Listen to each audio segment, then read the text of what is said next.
अंगड़ाई लें फिर करवट बदल के, नाजुक से मोती हंसते फिसल के, खो न जाए ये तारे जमीन पर। ये तो है सर्दी में धूप की किरणें, ये तो है सर्दी में धूप की किरणें, उतरे जो आंगन को सुनहरा सा कर दें, मन के अंधेरों को रोशन सा कर दें, ठिठुरती हथेली की रंगत बदल दें। मन के अंधेरों को रोशन सा कर दें, ठिठुरती हथेली की रंगत बदल दें, खो न जाएंगे तारे ज़मीं पर। जैसे आंखों की डिबिया में निंदिया, जैसे आंखों की डिबिया में निंदिया, और निंदिया में मीठा सा सपना, और सपने में मिल जाए फरिश्ता सा कोई। जैसे रंगों भरी पिचकारी, जैसे तितलियां फूलों की क्यारी, जैसे बिन मतलब का प्यारा रिश्ता हो कोई। ये तो आशा की लहर है, ये तो उम्मीद की सहर है, खुशियों की नहर है, खो न जाए ये तारे ज़मीं पर। देखो रातों के सीने पे ये तो, देखो रातों के सीने पे ये तो झिलमिल किसी लौ से खिले हैं। ये तो अंबिया की खुशबू है, बागों में बह चले जैसे कांच में चूड़ी के टुकड़े। याद है आपको कलाइडोस्कोप? जैसे कांच में चूड़ी के टुकड़े, जैसे खिले खिले फूलों के मुखड़े, जैसे बंसी कोई बजाए पेड़ों के तले। ये तो झोंके हैं पवन के, ये तो घुंघरू जीवन के, ये तो सुर है चमन के, खो न जाएंगे तारे ज़मीं पर। मोहल्ले की रौनक गलियां हैं जैसे, खिलने की जिद पर कलियां हैं जैसे। मोहल्ले की रौनक गलियां हैं जैसे, खिलने की जिद पर कलियां हैं जैसे। मुट्ठी में मौसम के जैसे हवाएं, मुट्ठी में मौसम के जैसे हवाएं, ये हैं बुजुर्गों के दिल की दुआएं, खो ना जाएंगे तारे ज़मीं पर। अब ये क्या था कि मुझे चैलेंज दिया था आमिर खान साहब ने कि इसमें नॉन स्टॉप होना चाहिए, चलता ही जाना चाहिए। एंड आई सेड दैट भाई जनरली हमारे फिल्म में गाने होते हैं 2.5-3 मिनट के। मैंने कहा ये फिर बाद में हम निकाल देंगे, मैं इतना नहीं लिखना चाहता। एंड ही प्रॉमिस्ड मी कि कुछ नहीं निकालेंगे और ये गाने में ये चलता ही जाता है। जैसे कि बच्चों के लिए आप कितना भी कहें वो चलता ही जाता है। कभी बातें जैसे दादा नानी, कभी छलकें जैसे मम्मम पानी। बच्चे मम्मम, कभी बातें जैसे दादा नानी, कभी छलकें जैसे मम्मम पानी, कभी बन जाएं भोले सवालों की लड़ी, सवालों की झड़ी, सन्नाटे में हंसी के जैसे, सूने होठों पे खुशी के जैसे।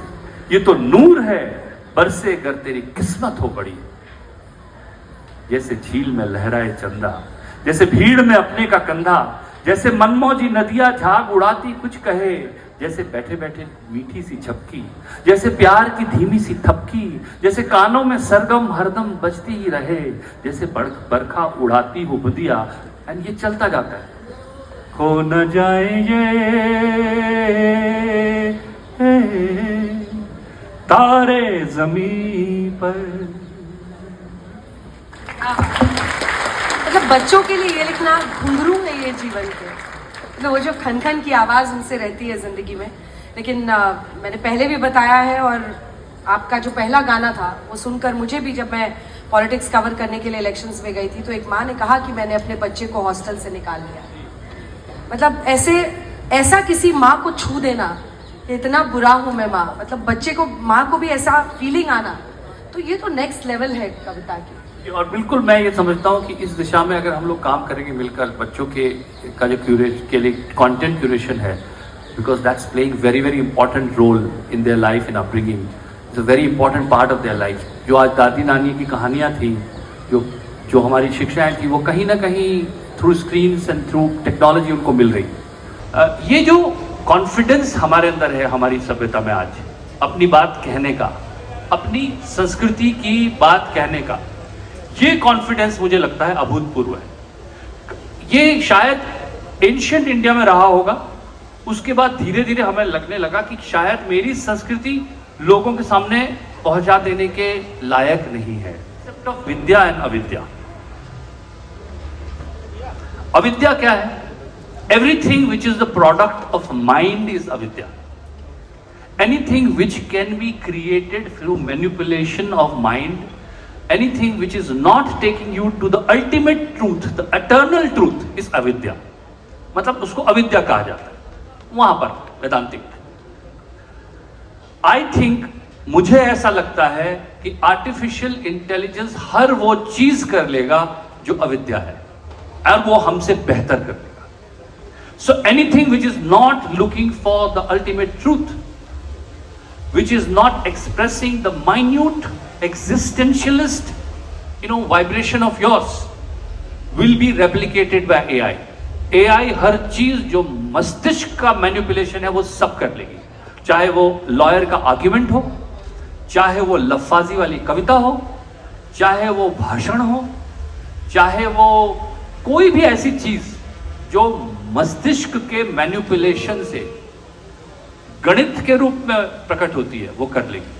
उसकी प्रॉब्लम सिर्फ वही आएगी जहां प्रेम में जो आंखें, बहती हुई आंखें हैं, जिनको वो समझा नहीं पा रहा है कि जैसे आपने कहा कि राधा के प्रेम को मैं कैसे समझूं, वो एआई के भी समझ में आने वाला नहीं है. आप ही ने लिखा है ना कि 2 घड़ी ठहर कर जीवन की नदी को बहते देखना है, कविता वहीं कहीं है. आपने सरल शब्दों से हमेशा, मतलब ठंडा मतलब कोका कोला, ये इन्हीं की देन है जो हर किसी की जुबान पर थी. छोटे और सरल शब्द, उससे आप लिखते हैं, उससे समझाते हैं. मतलब आपने कविता को बहुत सरल किया लोगों के, लेकिन उसके साथ साथ इतनी गहरी थॉट के साथ आप अंत में छोड़ते हैं कि सांस एक सेकंड को, एक धड़कन तो पक्का इधर उधर खिसक जाती है. उसका अगर कुछ सुना सके, कुछ मन में आपके आए कि मतलब उस डेप्थ पर पहुंचना इजी वर्ड्स के साथ, वो कितना चैलेंज है. आप में से कितने लोग कभी कवि रहे हैं, जो बुजुर्ग हैं उनसे, और जो बने हुए हैं अभी भी? देखिए 2-3 हाथ ही उठ रहे हैं. आप देखिए मैडम के भी हाथ उठ गए. गजब का शौक है. देखिए मुझे ऐसा लगता है अंजना जी कि बच्चों के लिए बहुत काम होने की आवश्यकता है. अभी हम जो एडल्ट्स हैं ना, वो बहुत स्वार्थी हो गए. माँ जो है ना, बच्चे को चख कर फिर खिलाती है. 2 महीने का बच्चा, वो आईपैड के सामने बैठा हुआ है. अपनी पेरेंटिंग की जिम्मेदारी माता पिता अगर कंटेंट के ऊपर छोड़ रहे हैं और स्क्रीन के ऊपर छोड़ रहे हैं, तो इसके परिणाम भयानक होंगे. I feel that it is very important that we understand what the screens are going to do and curate for children. Because जब तक वो बड़े नहीं होते, उनकी जिम्मेदारी हमारे ऊपर है. उनको आप साइकिल में बिठाते हैं ना, तो पीछे से हाथ रखते हैं ना, तो काफी देर तक, तब हाथ हटाते हैं. ऐसा नहीं साइकिल में बिठाया, धक्का दिया, जा भाई ये दुनिया तेरी, ऐसा तो नहीं करते ना. तो वो कहीं हम भूल रहे हैं कि ये जो आज की we think that the storytelling which is happening, content which is coming, technology in various form is intervening in your life. ये जो हो रहा है, this is ये तो होगा, हम क्या कर सकते हैं? बहुत कुछ कर सकते हैं आप. As creative people, I want to focus a lot on writing, especially for children, जिसकी कमी बहुत बढ़ गई है. एक चिड़िया भी अपने बच्चे के चोंच में दाना डाल डाल के खिलाती है. देखिए आप कितनी भी सक्सेसफुल हो जाएं, लेकिन if our society can not take care of the vulnerable ends of our society, हम उस सोसाइटी को खास सोसाइटी नहीं कह सकते. अगर उस सोसाइटी के, उस समाज के बच्चे भटके हुए हैं, अगर उस समाज के बुजुर्ग परेशान हैं, तो वो समाज बहुत अच्छा समाज नहीं हो सकता.